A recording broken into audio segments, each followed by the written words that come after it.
Did you see how we activate the trans brake and the bump feature and all that? Launch control.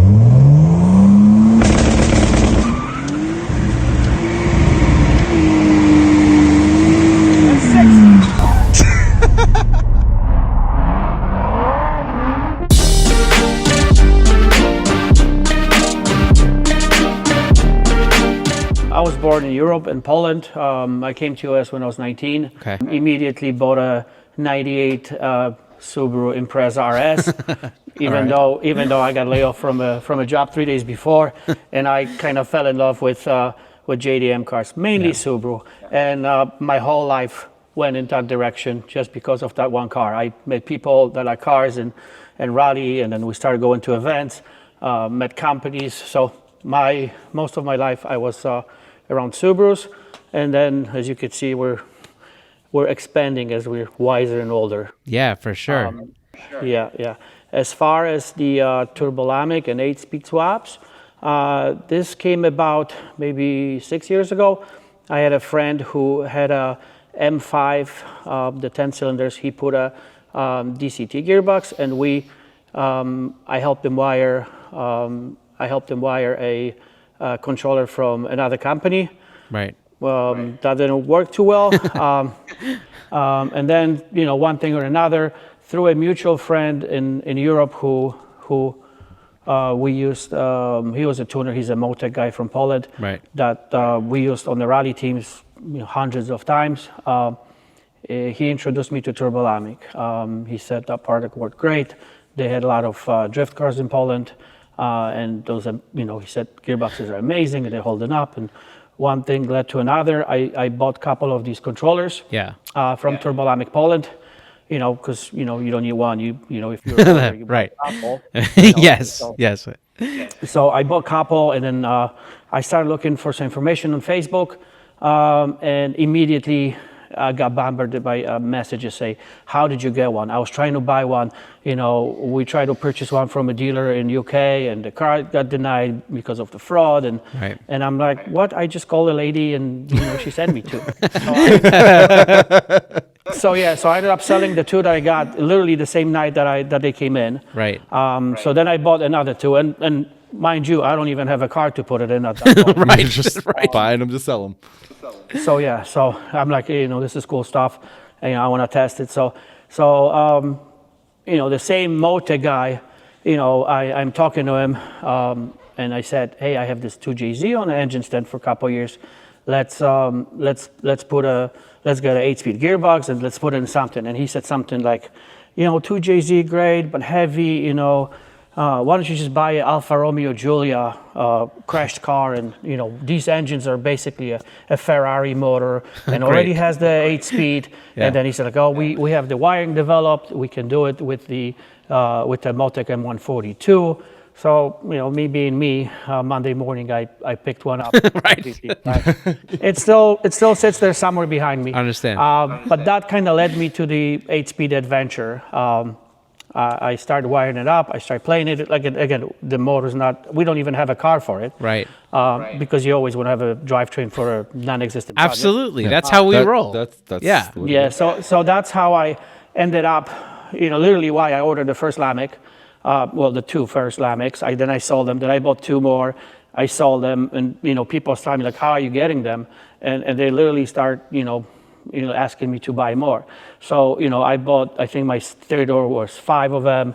And at this point, the other company is very popular in the States. 8-speed swaps and DCT swaps are already a thing. Yeah. And TurboLamik, non-existent in US. Right. So I think after I bought like 18 of them, I was like, we have a thing going on here. Nobody knows what it is, but the 8-speeds are gaining popularity. Right. So,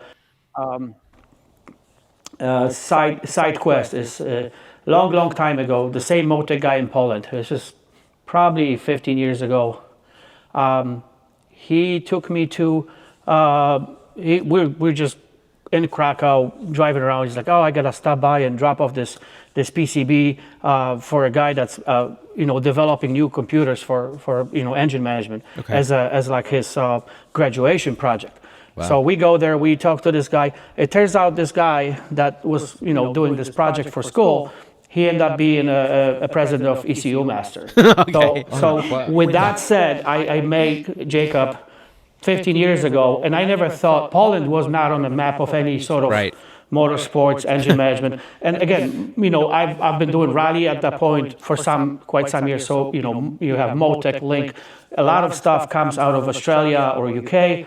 Poland was, we never had any products. So I made Jacob. I've never really thought that this company would do well. So with TurboLamik, I'm like, I kind of missed a boat on the ECU Master. Everybody knows it's doing super well. I'm like, I want to start selling Lamiks in US, but I want to be a dealer. I want to be a distributor. So I tried to talk them into it. They did not have it at first, because in Europe, it's a small country, Poland's a small country. So they're imagining you have a shop, a dyno. I'm not even though I was always around motorsports and cars, I don't have a business that is like strictly tuning or car related. So they didn't want to do it. I end up buying more and more and more, and at some point I explained to them, like, listen, the U.S. is such a big country. Nobody's going to come to me to do installations. Like, it's going to be a web store kind of product. And I said that how many customers in Chicago would I get? 10, 20 a year. It's not viable. So they're still kind of hesitant. But this is May of 23. At this point, I'm buying it for like 3 months. So I just had a 2-year anniversary with my first purchase. So in May, I was like, guys, we should have a booth at PRI, and they don't know what's coming, right? They think some sort of a aftermarket car show, some parts, and they're thinking they've seen some images from SEMA. But I'm like, no, you don't understand. Like, SEMA is SEMA. This is a whole new ballgame. So I convinced them to open a booth. At this point, we're I'm not officially a distributor, but I've probably bought 30, 40 units. So we start setting everything up. We do some promo stuff, and we go to SEMA. And after SEMA, when they saw the potential, and like people coming by, some YouTubers, and I kind of know quite a few people in this industry, and they were pretty impressed, and they noticed the potential of what can be done in the US. So for the last 2 years, I was just trying to promote this controller. We I know I'm biased, but I think we do have one of the best solutions for this gearbox. It's crazy because and for those that don't know, and kind of will bring some people up to speed. So basically, when it comes down to some of the transmission swaps that people have been utilizing, especially for high horsepower applications, there's a tremendous amount of options that people can go with. And a lot of them, as we start to get into things like automatics, DCTs, stuff like that, where we're looking for automatics that can take, a fairly decent level of torque. The 8HP, the ZF8HP has really become has become just a super popular option for people to use, and because of that, you're starting to see a lot more bell housing adapters and different things like that to be able to mate these two units together. What's even better is that this unit itself is not extremely long, right?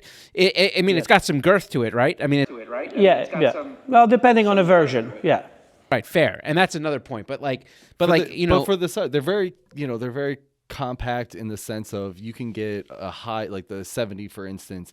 That packaging is not much larger than, say, your S14 transmission or something like that, where it's going to take up a relatively large amount of space, but compared to most of the automatics, it's really not that big. Right. So the premise is you're starting to see now all of a sudden a transmission that has a lot of modern entities to it, holds a lot of power, offers that 8-speed options. And what's crazy, and this is the part that becomes just absolutely bananas for any car enthusiast, is that, and I don't know if this is super unique to the Lamik controller, but I do believe it is. But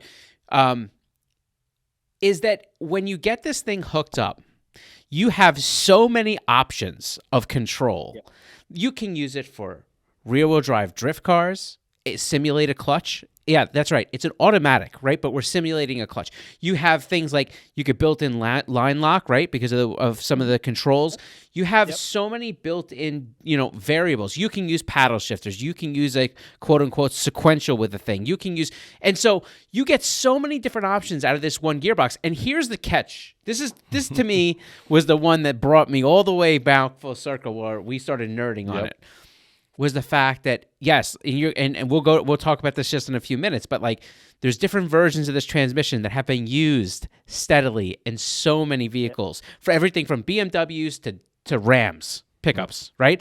And because of that, these things are abundant, which means the cost is right now is low, and these units are stout.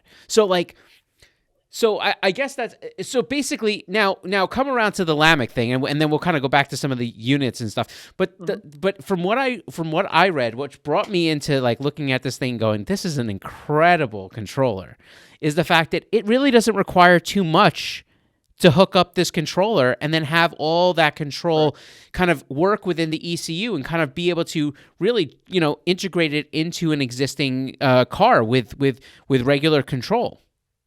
Yeah.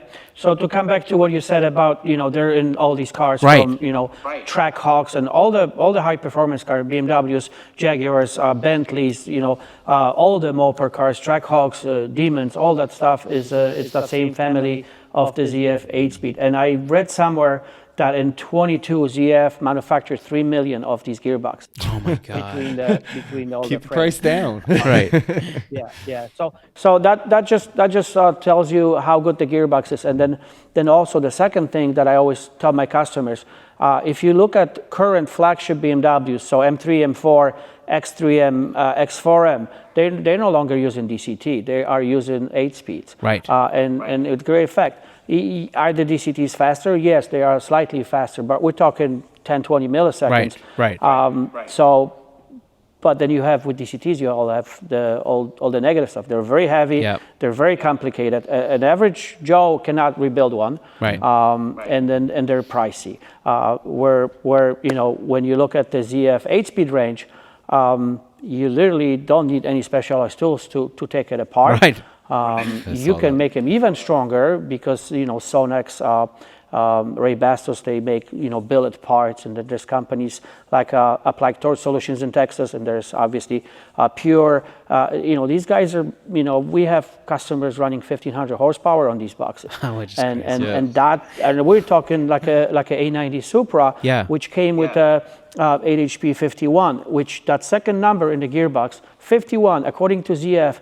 Is the horsepower torque rating? I'm sorry. Right. Which those boxes are supposed to be able to handle 500 Newton meters. So this is like 350 foot pounds. Right. Now we're going into 1,200 foot pounds.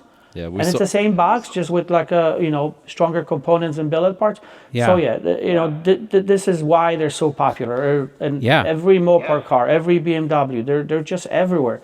Like the Mopar boxes are literally $500, $600, $700 gearboxes, and then you can take a Charger Challenger gearbox, that's a 8HP 70, and you can beat on it for seasons with 1,000 horsepower. Right. So there is no better solution, and we see more and more people coming. Broken T56s and broken CD09s. This is our customer base. Yeah. And on top of that, we have all the old timers with their classic cars when they have the 3-speed. You guys seen those videos? Yeah, sure. Guy outside of meat, gets sideways and destroys a beautiful 100 car. Or even that, they're loading up on like a good 2-speed power glide and trying to drive down the highway with their grandkids, and they don't realize that that's not the best solution. So what we give them now is, in position 1, we have different maps.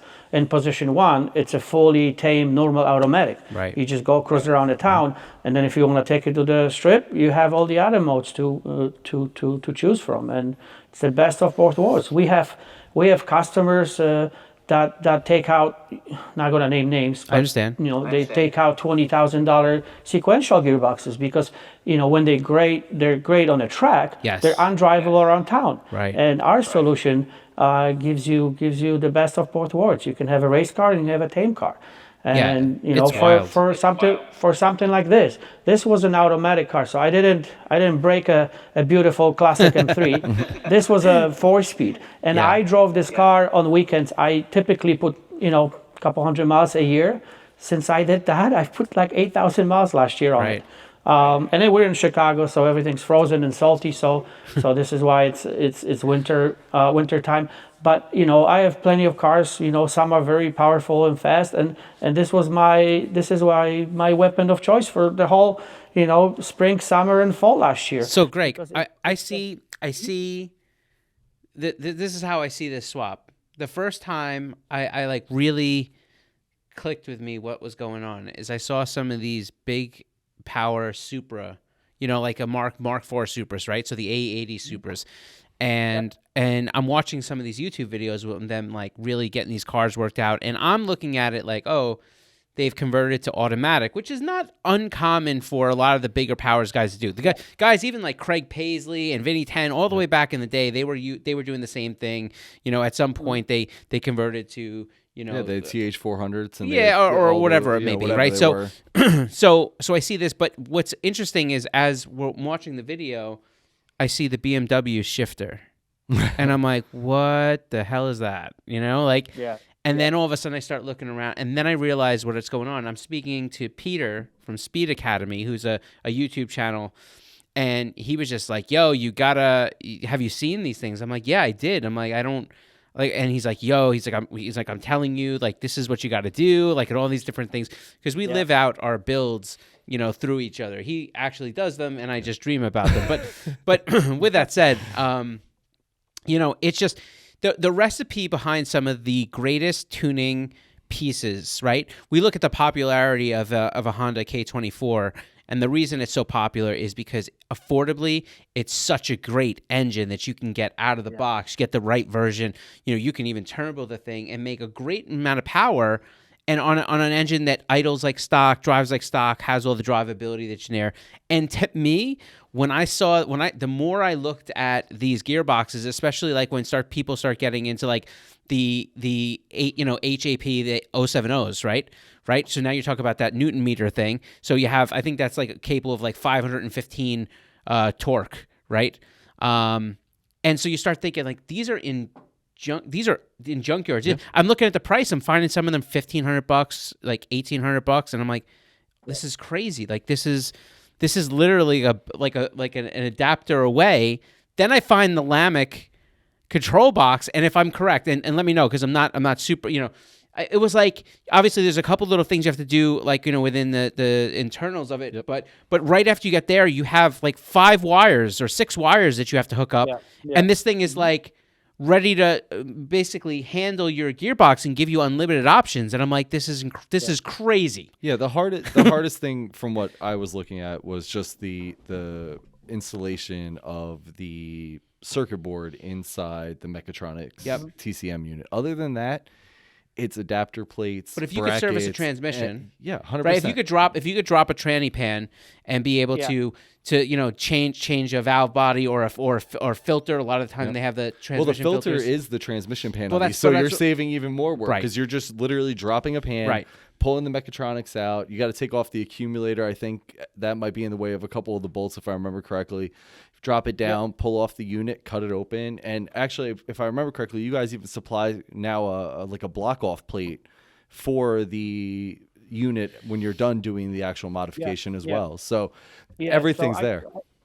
I can touch on that. So the reason why we go into Mechatronics and we pull the valve body, it's on these modern cars, everything that the transmission does in the 8 speeds is done internal in the gearbox. The new BMWs literally have 4 wires going into the transmission, which is just power, ground, can high, can low. Okay, and everything else is done internally. Right. So what we do, we come in, we physically open the computer and we rip out the factory TCU.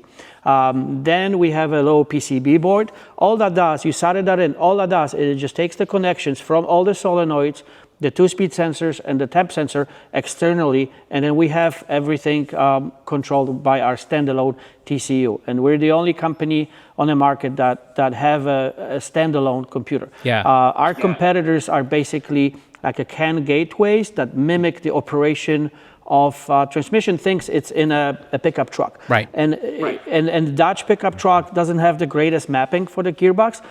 The reason why it's used because it's the simplest and the only one that has no immobilizer. Our competitors get them to work. It'll do what you need to do, but we can do so much more. Like you've mentioned, the clutch. Nobody has the clutch. You know, when we talk to ZF guys, we literally had like big shots from ZF stop by our booth at PRI. They were in love. And again, we don't mess with their software. We don't mess with their intellectual property. So they absolutely love it. Actually, there's a rework factory here in Illinois, north of Chicago, and these guys have like a 20-hour Le Mans car. So we're gonna give them one of our controllers so they can that's cool. They can do it. It's so great. But you touched on Peter. Peter will be running a TurboLamik. We've already talked. Oh, that's great. We're in the planning stages. You know, we're typically 6 months behind. From the talks to actual project, but we will get him. We will get him something. And I'm not gonna say which car it is, but I tell you what, it absolutely transforms these old cars. And I don't care if it's a Beamer or a Mark IV Supra or a 66 Fairlane. They all work great, and that's the testament to our capabilities, because our cars are great on the street. We have obviously people doing drifting, and I know it's a fairly new thing in the States. But in Europe it was so popular that, again, the same company I'm not going to name, who was the title sponsor, banned the use of the ZF gearbox.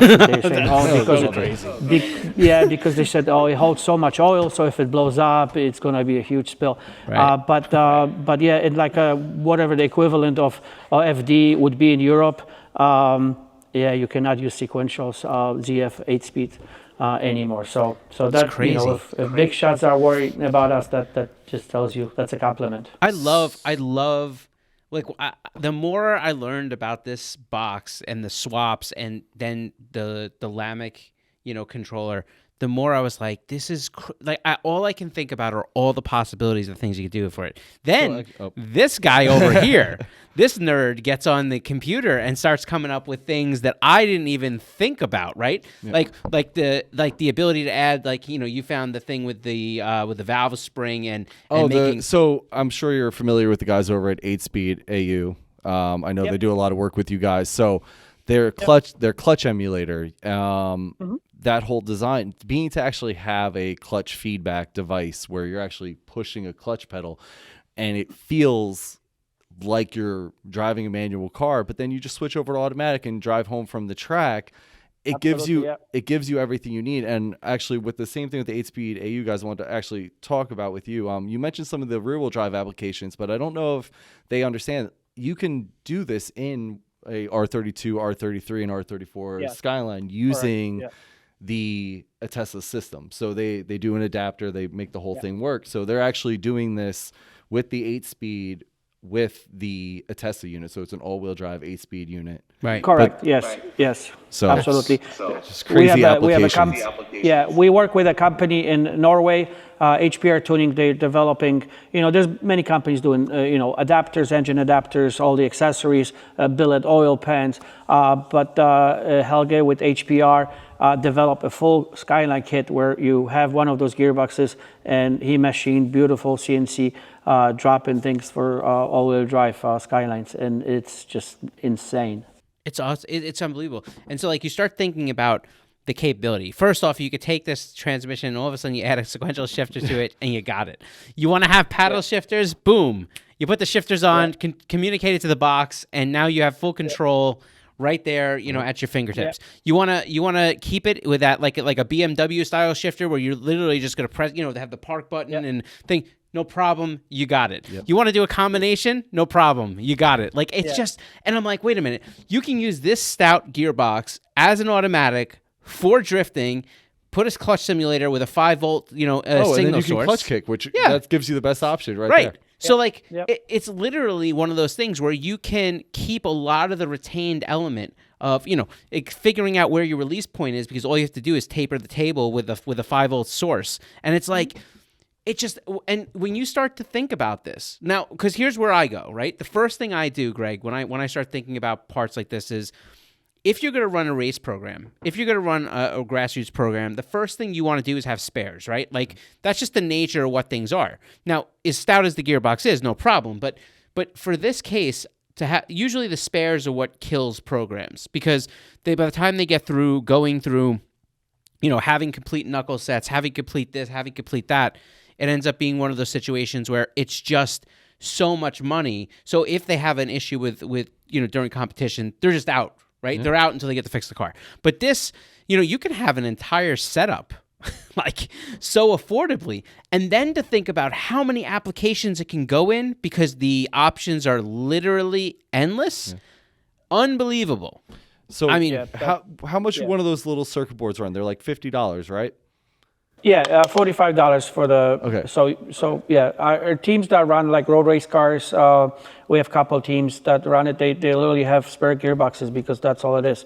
The cost they just buy the gearbox and buy the chip and done. Yeah, and then if you swap a gearbox at the track, all you got to do is just reset adaptation. So you just clear one table to 0, and then the gearbox is ready to relearn the new gearbox. Yeah. It's so good. It's like This is the genius of Lucas, who is the guy that developed the product in Poland. So typical story. He's a very, very smart guy, and 15 years ago they drag race, so they were looking for a gearbox that gave them same results of sequential without spending 20 grand. Right. So they started initially with the 6 speeds, and then eventually evolved to 8 speed, which is a day and night better gearbox, because each iteration ZF refines. And with the I always tell customers, like, this is not a sophisticated gearbox from like the electronics point of view, because it's just 8 solenoids, a couple speed sensors, and the temp sensor. The genius is in the algorithm, how it all changes, and what it applies the clutches and brakes, and that's the hard part. Anybody can figure what combination of each solenoid give you what gear. But to make the shifts beautiful and fast, it's a very extremely difficult, because all that changes with how thick your clutch plates are, what's your temperature of oil. So this is the real genius is in the software for sure. So now when it comes down to, I was gonna say, big shout out to Lucas then, because without that innovation and that insight, I don't think we'd be having this conversation. Lucas. We wouldn't be having this conversation. So big shout out to him for figuring all that out and making it accessible. Lucas is a precious cargo, Yeah, for sure. So when it comes to these gearboxes, can the Lamik controller control any one of them? Does it have maps for any version, or should we only be dealing with certain versions like the 070 or whatever it is? No, there's more generations, but mainly you have 3 generations of these ZF boxes. So you have, and within each generation, there's 3 different sizes. So like the first, the small frame boxes were the ZF 45, 50, and then like what the new Supra has a 51. Right. Then was the mid frame 70, 75, and now 76, which is all the fast BMWs. And then you have a 90s and 95s, which is Trackhawk and Demons and things like that. So each of these 3 frames, but then 3 generations within. There's no 3rd generation within the biggest boxes. But we can control them all with the latest 3rd gen, which is this 51 and 76. We came up, so they changed something with the solenoids. It's completely different pressure. So we will eventually be able to control those natively with new hardware. But at the moment, we have a solution where we just put a different valve body in it, and it works just fine. That's how all the guys in A90 drag race class. That's the guys that run our TurboLamik controller. We get them to shift nicely and smoothly. And The rest is all you need a different valve body, but then the rest is just a CAN integration, which is a lot of work on like the modern cars. Right. Because, these are easy. Right. These are easy, but like the modern cars, the engine expects a lot of data back from the gearbox. Matter of fact, you unplug the gearbox, a modern BMW won't start. Right. So again, Lucas's genius is, he can. I know we're jumping topics a little bit. No, You're fine. You're fine. Please. He has equipment to sniff CAN messages, and I've seen him do that, and it's just like I've worked in IT, I've worked in motorsports, and when I see a screen of numbers and letters, and he says, "Oh, it's a Mercedes CAN bus," and I'm like, "How do you know that?" So he can intercept messages. He can send certain messages back and see what happens. So that's how we have support for all the modern cars, like the BMWs and Supras and like a lot of Dodge products. So you can put this controller in a modern car, and it will also give you all the features. So for example, on the Trackhawk, like BMW, a tune on the gearbox is pretty spot on. You can't say anything bad about it. But like on the Trackhawk, Lucas shaved like half a second 0 to 60 just because how slappy the programming was. And sorry Mopar guys, but we can improve it quite a bit. But then again, you have to send all the data back to the body module or the car. Otherwise, the car is not happy. You go limp mode, and the LAMIK controller does that, right? So for people that have, let's say, an older platform, no problem. Yep. It's not going to be an issue. For people that have newer platforms, where they're, like you said, with the ECU and some of the modules are expecting a lot of feedback from the ECU. Yes. The controller will do that, so that there is no check engine lights, and so it will work in even modern applications in that respect. Yeah. Well, we obviously have to develop them. So Lucas, at the moment we have the F Series BMWs. We have people that swaps from DCT to 8-speed, from manual to 8-speed. But yeah, the car expects a lot of data back from the transmission, and Lucas writes his own firmware software, so he can provide what the car is looking for. Matter of fact, on like the A90 Supra, if you drove one with our TurboLamik controller with the 8-speed, if you scan that car with the factory tool, it will not know that it's got a different gearbox. That's why. He's that good. But each one of these cars, we kind of have to develop it. So F Series, new Supra, we have quite a few Dodge products that are supported now, and then the next guy we're kind of 90% there is the G Series BMW. So the current generation, So. That's the real stuff, and that's the product that a lot of drag racers want, because we have a lot of fast cars, like M3s and M4s in drag racing, and they get frustrated because the factory gearbox programming will do some unexpected stuff, because it gearbox oil too hot. Let's just not switch the gear at whatever RPM they wanted. Let's just do something silly that completely ruins it. There's no consistency. That's why we come in and we can kind of it's a race car, so we don't have to be safe 100% of the time. Right. But we'll give them the results they want. The ET out of gate is absolutely amazing. We have a full trans brake, like proper trans brake. Our trans brake, I always say, like the manufacturers, like they give you a trans brake, like Mopar. Do you have a trans brake on like a Trackhawk? That's kind of trans brake, but that's not really a trans brake.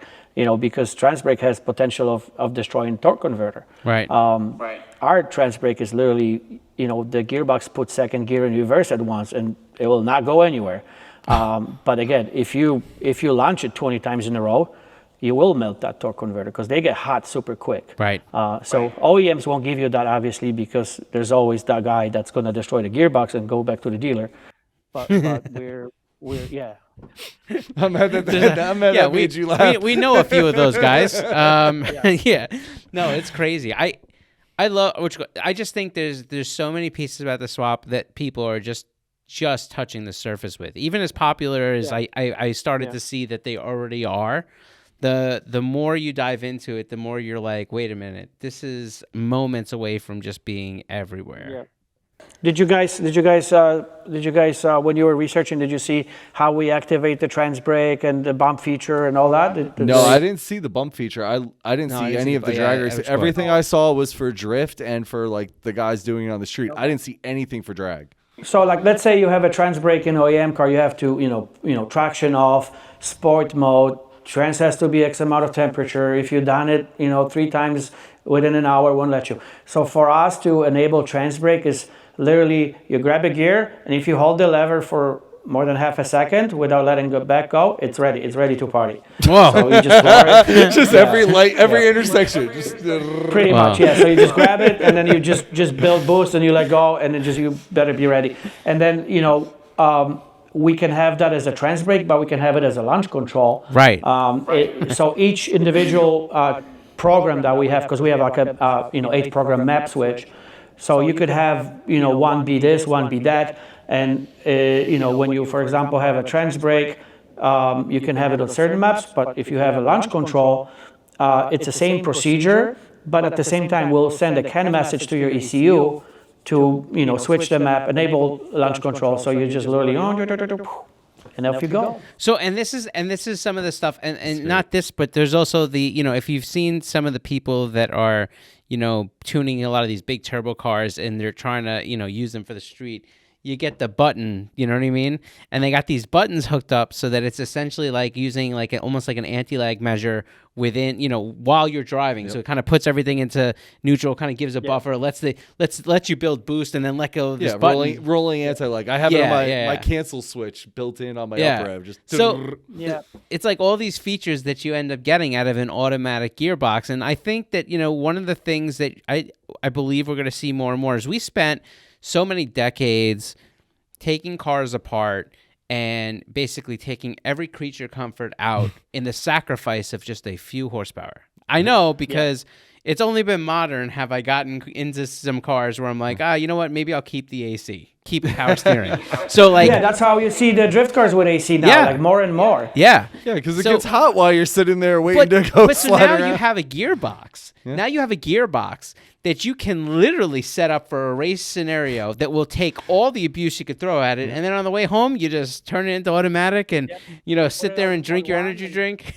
Well, the best part, you're sitting there in the staging lanes. You just leave it in. You're not sitting there having to let a clutch out. You're not sitting there stressed out. It's just the Sunday driver. And then all of a sudden you're like, all right, kill mode. What about the fact you don't have to worry about a clutch? Yeah. Like, there's so many parts that this now depletes because it's in one sealed unit. And then you start to bring into the other thought process of, all right, you go to the track. Let's say you have, a twin disc or something like that, right? You get X amount of passes on it. Then it's time to change the discs out, right? Yep. Okay. Well, let's look at this and how much does that cost if you go to change the disc out, right? You can spend a couple grand, depending on what clutch it is. $2,000 clutch. Right. You could spend $1,500. You could spend $1,800. Trying to refresh them, some of the tilt-ins and the bigger dollar stuff. You can have an entire spare gearbox for that. Yeah, literally just go grab it off, slide it over, and put it in. Trust me, it's just like if you told me 2 years ago that I'm gonna tell people to buy automatic transmissions, I'd tell you you're nuts. I know. But we've had this conversation before. None of us thought we would. None of us thought technology goes forward. Yeah, people invent things and it's really the best of both worlds. I never saw that coming, but it just works that good. Yeah. It just puts the biggest smile on your face. Oh my God. Yeah, and it's just absolutely amazing when you see how prevalent and how available these gearboxes are. I just think it's so. Now if you have to pick one box, I think I know the answer. I believe I know the answer to this, but I've been surprised before.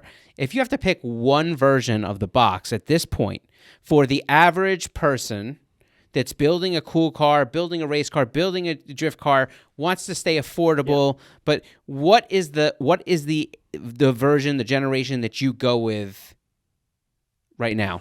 So I tell you what I tell my customers. Like a lot of customers call me and like, oh, I want to put in 95 and do this and that, and I'm like, you don't need the main question is how much torque are you producing? Right. Okay, because your 250 horsepower car doesn't need the same box as this soon to be 2JZ, monster. So the question is very related to how much power you're going to run, because those 45s, 50s, 51s I literally have a box there that I picked up off of eBay for $600 shipped. It's a 50. It's a 50 from like a 2019 BMW, right? Okay. And even this is probably going to be 600 horsepower. Even this is running a 50, which is we got plenty of. So the question is, how much torque are you running? Because if you're going to tell me, oh, I'm running 800, then you need to get an 8HP 70. If you're running anything under 600, something would change. You're obviously not always on that torque level, so it'll take it once in a while. You can get away with the smaller 45s, 50s, 51s. No. If you tell me, look, I'm running 1500 horsepower, then you either get a 90-95, or you get a 70 and you have company like Pure or do some internal builds. Yeah. Applied Torque Solutions, you beef them up. Parts are available. So that really, there is no perfect gearbox. They're internally all the same. So like a Dodge 70 versus a BMW 70, the difference is the bell housing. Okay. Unfortunately, they're not, interchangeable. So a lot of time, your torque is going to tell you which box you want and how much room you have. Right. BMW gearbox fits in Supras, in these, just with no tunnel massaging. So, which version is that? That's the 50, or is that? That's a 70. Okay. The 70. Oh, and the 70 gives you a lot of power, though, too. Yeah. So the problem with the BMW 70s that everybody wants, because it's a small bell housing size, is US didn't get many of them, because they are normally made it to the 3-liter diesel, which we got in like X5s, but we got mostly all-wheel drive, X-drive stuff. Yep. So they're kind of hard to buy. But if you have room, by all means, go get that $600 Charger Challenger box. It will take 1,200 horsepower gladly any day.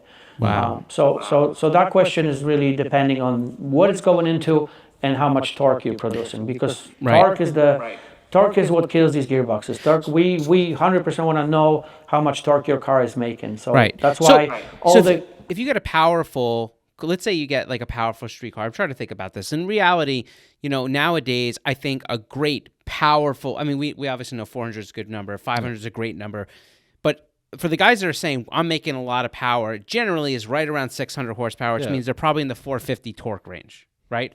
Yeah. So what's the number I would go for that? Yeah, 45, 50, one of those gearboxes is plenty. And that's not huge, right? That's not going to be. No, that's the smallest frame. You also got to remember the 3 frames that ZF has. It all comes with rotating mass. So if you're making, let's say 400 horsepower, and you put in 95, you got to spin all that rotating mass. So your car does not feel as good as it would on those smaller boxes. And then, like I said, most people, they just want the biggest, the baddest, but there's also a negative that's come with it. Rotating mass, you just want to kind of size it up. If you're like 600 horsepower, you think you're going to go more, then obviously be ready, get a 70 and never look back. Just change your oil once a year. So now when it comes down to picking a gearbox, and I'm just thinking about this, all right, so I'm going to go swap this thing in, right? How different is the bell housing configuration when you're going to let's say I get a bell housing adapter, to let's say I do it to a VQ motor, right? So I actually, of course, nerded out about this. So LOJ Conversions makes the kit already. You have to trim off a little piece, and you have to use the Quadrifoglio transmission, or the 2.9 twin turbo, which is a 75 box. I got one right there. He's got one right there for you. Right there for you. No. Right, but that wasn't my question. My question. But yeah, go ahead. No, so my question was, like, let's say I start out and I get one of the 50 boxes, right? If my power level progression, how hard is it then to just retrofit in a 70?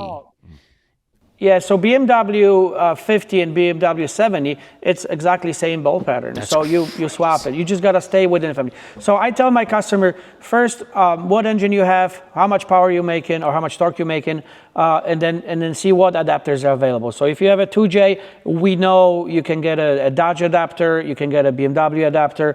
So there's two sides to the adapter, the engine side and the gearbox side. Right. But again, BMW is very good about kind of keeping the bell housing profiles the same. So like this car, It's a 98. It's got the S52. I literally have the 45 that's in it. It's literally out of like a 2016 something. All you just gotta do Probably is like a 3 oval, Series like or something. Yeah. Like on this car, you don't even need an adapter. You just oval the two top holes and it just bolts right up. This one has a N54 flex plate, and that bolts up to the car. It bolts up to the gearbox, no problem. That's great. So Can't go wrong. it's really about BMW to BMW and between the boxes, right? It's like you're trying to stay within manufacturers, and then if you were to have two manufacturers, regardless of the size, they tend to retrofit it. Yeah, but if you had a 2J to a Mopar 50, and then you want to upgrade to a Mopar 70, it's the same story. That Mopar 50 and 70 is going to have a same profile. Yeah. Right. So just stay within manufacturers if you're planning on whatever, and you can now just upgrade boxes as you get there. Now and in the States, in the States, obviously, the Mopar boxes are going to be way more popular because the pricing and just abundance and the amount of cars that get crashed, between Chargers and Challengers, that just any junkyard has them. Any junkyard has them because they don't go bad on their own. And there's plenty of these cars that get crushed. Let's be honest. That's probably the way it should be. But aside from that, save gearboxes. There's some gearboxes, like for example, Alfa Romeo. Like I buy full boxes for $200 just so I can have the mechatronics. There are literally companies that will sell you the gearbox for $200 because they have no use for them because they don't go bad in their natural environment. They really don't go bad. It's such a stout gearbox. ZF, it's an iteration from, generation. They just keep refining, adding, and then, and the things like EPA, they're asking these manufacturers to be more efficient. Where's the efficiency come from? Obviously a little bit from the engine, but a lot of it goes from the transmission. That's why when you put this gearbox, that's another thing that we haven't touched on. Like if you put this car, the gearbox in a car, it literally feels like it's got another 100 horsepower because they're so efficient and there's so little drivetrain loss. Right. It feels amazing. And like if you have a 500 car, you put that in, it feels like you just gain another 100 or 200 horsepower. It's absolutely ridiculous how efficient they are. Well, and the best part is if you're going to go for those long drives. I was going to say they get good fuel economy too, from what I understand. Now all of a sudden you can have the thing set up so that your eighth gear is like you're really doing a good job here. Yeah, we literally just came back from Florida. We went to do some stuff with the Drift HQ guys, but we also supported a customer who's on Mark III. The car is kind of known in the internet. It's called Great White. This gentleman, we tuned it one day, and then we went on a cruise on the next day, and he was amazed because 8th gear, he's cruising at like 1,500 RPM, and economy goes up, and then you drop 3 gears, and it's just like, what happened? Imagine having 1,000 horsepower and getting like 32 miles to the gallon on the highway. I don't know if you're gonna get 32, but you're not getting 9. Right. No, exactly. You're not sitting there at 7,000 RPMs. It's doing 60. It's absolutely wild. But and I think the best part about some of this stuff is that, when you start thinking about, can you service this? Can you build these? These are not like super sophisticated, correct. Transmissions. Yeah, ring pliers. You need ring pliers, couple basic tools, and these guys rebuild them in a garages. Absolutely. That's crazy. It's not like DCT where you open it and a million parts fly out. Yeah. So give us the breakdown because we want to, like, as far as for people that may not be aware, what's the controller cost? What are some of the things that they're going to need maybe to focus on some of these swaps? Yeah, so the full kit price is $2,350. Right. And that consists of the standalone TCU, wiring harness, the PCB board. You have a low display that gives you all the gearbox vitals, and then we have the map switch. Okay. And that's all you need that's a basic kit to control the gearbox. The low display shows you which program you're on, which gear you're on. It shows you trash temperature, it shows you diagnostic codes, because we also have built-in diagnostics. So that's awesome. If one of the solenoids dies, it'll tell you, hey, you have a code 117, and then you can look that up on the cheat sheet. So about $2,300. Sequential shifters are anywhere from $500 to $600. Right. You can go with OEM shifters like BMW F Right. Series, the new Toyota Supra shifter. We reverse engineer, by the way, all these shifters because it's all CAN bus. Got it. Lucas can genius. can break those. Yeah. Yeah. So they work just like the factory car. So your button lights up. You put a park, it'll go back. With the factory shifters, the cool thing is you have the 3 modes, just like in a modern BMW. So you put it in drive, you got mode 1, automatic. You bring it over, you have whatever sport mode you have, and then your front and back is always available. So about $2,300 in the TCU kit. Couple $100 on a shifter, depending you on. Adapters, depending which engine, which gearbox, but they're the pretty ones, billet that we get from Sweden, from Dummy Works. They are anywhere from $900 to $1,300. The sequential shifters from DCT Shifter, which we carry on our website as well, $500 to $600. And that's your basic conversion. And whatever you're gonna pay for the gearbox. Most customers do the PCB board installation themselves. Or you gotta just be super clean, and that's it. Maybe if you're lucky, you can reuse your drive shaft. If you're not, then you have to have one shortened or made.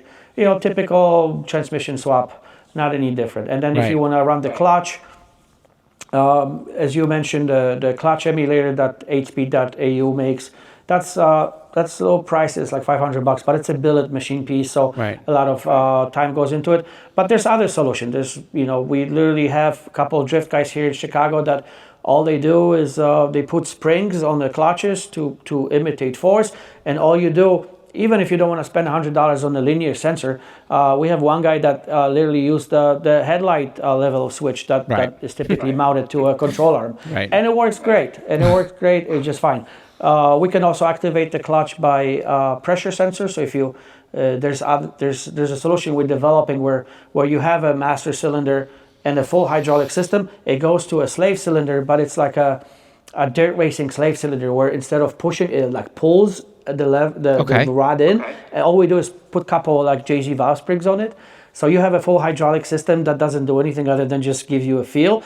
You can put a pressure sensor on that, and that also will give you, whatever position your clutch is in. And a lot of people ask us, is this like an on-off kind of switch to just dump the clutch? No, it's not. It's a full manual clutch. And if you think about it, within the gearboxes, there's clutch packs that are hydraulically operated. So it's not any different than a normal clutch, except your foot, hydraulically is collected to the clutch. In our case, it's hydraulic to electronic, back to hydraulic. Right. So, but if it's tuned correctly, I dare you tell me that you wouldn't know. So now with the, I know that you can put paddle shifts to this as well.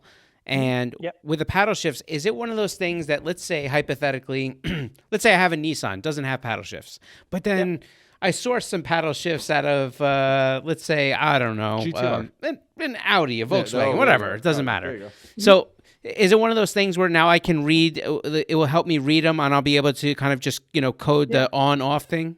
Yeah, absolutely. Most paddle shifters are just like a ground and 2 signals, and you short one or another that goes up and down. So you can add, factory ones, OEM ones. You can add aftermarket. There's plenty of companies. Actually, a lot of companies that make SIM paddle shifters. That works great in the cars. And then we have like the CAN integration, like the new Supra, for example. That's all over CAN bus. And so, like I said, the pedals work for gear changes, but we can also assign other functions to it. Like, you hold the right pedal, it'll activate trans brake. We can do the other one for line lock or for bump, whatever you want. I love this. It's so great. Yeah. And for the people that are probably listening right at this point that just listen to it, because I know it's going to happen. It happens to us in the comments all the time. Besides them flaming me, they come up with these radical points that they're just anyhow. But they're going to say, "Oh, that's a lot of money." Yeah, okay, everybody. No, but here's the thing, guys. If you're going to go buy a transmission, right? Yep. So you're let's forget about the swap altogether. You're gonna buy a transmission for a lot of these cars. If you want to get something that has a little bit more strength to it, you want to upgrade the clutch, you want to add. By the time you get done doing clutch, new slave cylinder, all these different things, and then you start to put this transmission back in that's not built. No, you have already spent more than halfway where you're going to be than if you had just bought this kit. And that's with the transmission, because the transmissions are so affordable, especially for most of the ones that people would actually need, not comparatively to maybe what you could get, right? Yeah.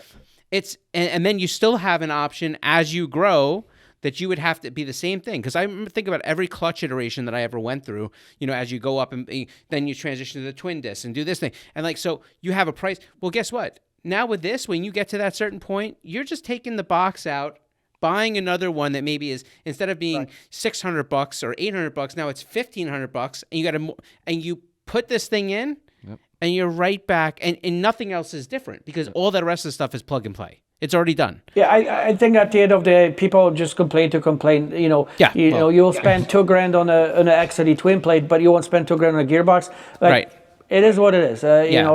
It's a new technology. It's a new product. There's always going to be skeptics, but I tell them, just give me 5 minutes in the car, and I will. I've turned old timers that were like, no way automatic. Like, they want their manual, but like, this works great in all scenarios, and it just gives you, gear changes. It's a little bit about shifting, but this shifting is more fun than this shifting. Yes. And then when you grab a gear and your end steps out, because it just puts the biggest smile on your face. Yeah. The gears are so seamless.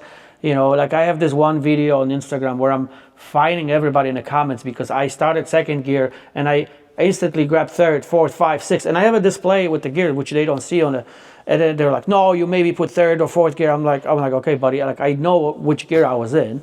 I can see it. And they're just, but there's no feedback. There's no jerk. There is no sound because I'm spinning wheels. Right. So it's just all, again, they change so fast, and again, it makes a 250 horsepower car ridiculous fun to drive. Like you start, like this one, I don't have the clutch yet. So, but I can kind of like get going from the launch control mode. So I'll put a first gear, I'll grab the lever, and I go. This is a 100,000 miles M3 that maybe has 200 horsepower to the wheel, right? So it'll spin the first, I'll grab second sideways, and it's just like doesn't matter how bad your day was. On the way home, and the cool thing is, you drive it like you drive a race car, but you're not going super fast because it's slow. But it gives you all the right sensations, and it, my 600 horsepower 340, I'm going to go to jail because of that car. But this one allows you to have the same fun that without all the consequences, I guess. Yeah, I love it. And my favorite part about this whole thing, and just kind of go into a serious note about how car tuning kind of has become a little bit more complicated, especially lately with some of the things, is that this allows people, even if you have maybe a slightly older vehicle or even a newer vehicle, it allows people to have an alternative to be able to kind of walk the line between keeping everything happy. If maybe you have an automatic or some of these cars aren't coming with manuals, being able to have both worlds, but also being able to make it super serviceable, super easy, and super affordable. And I think that that's absolutely that trifecta of having all the pieces you need to have a great recipe for like things that just are just so good to build cars with. This is definitely one of those. Oh, sorry, Greg. This is definitely one of those having your cake and eating it too moments in this automotive sector, because it's very rare that you can find a product that hits all the boxes instead of just one or two. Yeah. And the serviceability, the costs, and the functionality are all present in this box. And I think that's and with the product that you guys have brought to the table here, and it allows the accessibility into the controls of it, where that has always been the limiting factor, I feel, with all the transmissions, is that we've always been locked out of the ability to communicate beyond without some crazy tools. And that's if the tools worked, because a lot of times that was the bigger problem, is that those automatic transmission controllers were very limited. If they did work, they were a nightmare to set up. They were problematic. You constantly had codes. They wouldn't be reliable. And you're bringing that to the table, and I think that's what we needed. Mm-hmm. Yeah. I completely agree with you. I'm 100% with guys that say, save the manual. And I get it. Like, it's this, the automatic transmission, we're getting same hate as drive-by-wire throttle. drive-by-wire throttle in aftermarket situation is absolutely marvelous. And then same thing with this. Like this checks all the boxes. It gives you the fun. It gives you the automatic where you want the automatic, but it gives you ridiculously fun sequential when you want it. Yeah. Greg, I can't thank you enough for coming on this thing. I mean, for people that don't know, like, so and this is such a good example. Like, we don't do this podcast just for talk about wheels. This is car stuff, right? We just talk car people, right? So like, when we started geeking out over this thing, and then I spoke to Peter, and I'm like, he's like, he was working on something, and I was like, oh man, and then I started showing him, and then Nick started talking about different things, and next thing you know, we probably sat for like 45 minutes just having a conversation about all the different cars and how we could use this thing, and I was like, and he's like, and he goes, well, what if we should get him on the podcast? I'm like, we don't know them. They're never gonna. They're not gonna come on the podcast. But the fact that you said yes, I was like, this is amazing. Yeah. So I literally have another business, and TurboLamik's completely taken over that. And like I love being around car guys. I've been a car guy.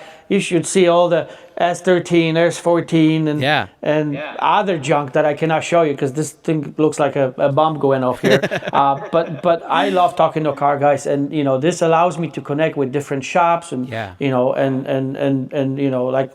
Motion Auto TV and Speed Academy. Yeah. Trevor, everybody wants to. Yeah, Trevor, you have to yell at him because Trevor. I will. You're not. Trevor has the controller. He's just slacking. He gets around to it. We've dealt with him before. He always comes through. Trevor always comes through, but he's like whatever emotion. But yeah, they're great guys. Though. This company, I absolutely love it, and I decided to just promote the hell out of it because it's such a cool product, and you need you go to PRI and then you're talking to these big shots that you see on YouTube, and like Herman from Australia, and guys from different companies, and the uses are just endless. Like we have people that do some off-road equipment for military, cars, race cars we haven't touched on cars for people with disabilities. Right. Have you seen? We can change gears by button by this, and chair slayers. Yeah, Rob. And that's the thing. Like I've known Rob for a whole bunch of years. I mean, it's got to be almost 10 years already, right? And like Rob did so much sophisticated engineering with his hydraulic and pneumatic boxes and stuff. Controls, and it was crazy. But the fact is, whatever he just came up with is good. This is just and he's such a good guy too. So so we'll be this is just the beginning of the exposure, and we're literally 2 years in this country because again the product has been in Europe for 10 plus years. Right. We have over 10,000 controllers in the wild. Everywhere. It's just US was a little late to adaptation, and that's what I'm doing. I'm trying to. So good, Greg. It's so good, Greg, man. Thanks, Greg. If we can help out in any way, you got any cool projects, you let us know, man. We love this stuff. You don't want to know how many projects I have. Listen, I get it. I mean, my wife's one request when we bought a house was like, listen, I don't care what you do, what you put in that garage, but don't make our yard look like a junkyard. That was her only request. I got the same thing. I'm only allowed like one or two at most. Yeah. So, but I'm getting there. Yeah, I'm getting there. Oof. It's all right. It's okay. We understand the problem. We're with you. It's a good problem. So I don't know if you understand. Like there's a S14 with the Evo 9 engine with the 8-speed in it. So I don't know where that's gonna. That hasn't driven in 15 years, but Oh my God. Listen, the next time I get to Chicago, I'm gonna have to come by and look at all this stuff. Yeah, that'd be fantastic. Greg, thank you so much for coming on and doing this stuff. Thanks for having me. We're gonna put your information, but give people the where they can find you the best. Give them the website. Let them have it all. Yeah, so it's all TurboLamik US, Instagram, Facebook, and that's the easiest way. And the email is info@turbolamik.us. My phone number is everywhere. You can call me. Matter of fact, I think I had like 5 calls since we saw my phone light up. I'm always available. People call me on Sunday at 9 p.m. I don't advertise that. Yeah, no, I get it. Like, there's nothing more frustrating than if you're working on a car, and you need an answer, and you might be in California, it might be 6 o'clock there. You're thinking, it's still okay, but I'll do my best if I can help. And if not, we have a team in Poland that addresses everything. That's what though. That's the nature of car people doing car people things. So yeah. So I get it, and I totally understand. And again, I'm super appreciative. We're gonna put your information down below. So if you guys are watching right now, you can find all the information for TurboLamik right down there. Absolutely. And Greg, thank you so much. And man, we're looking to seeing so much more of these things. Yeah. You will. We got some customers just heading to Texas 2K right now. We have 3 Supras there. Yeah. But there's going to be definitely more. We're yeah. Oh man, I love it, Greg. Thank you so much, and hopefully maybe at SEMA or one of these shows we'll catch up soon. PRI. All right, I'll come out. I'm gonna come out this year. It's good. It's on the radar. SEMA is SEMA, but PRI is just race car stuff. No need to explain. I'm totally into it, but we'll be there, so we'll cruise by. Greg, thanks so much. Right, Take care. Take care. Man.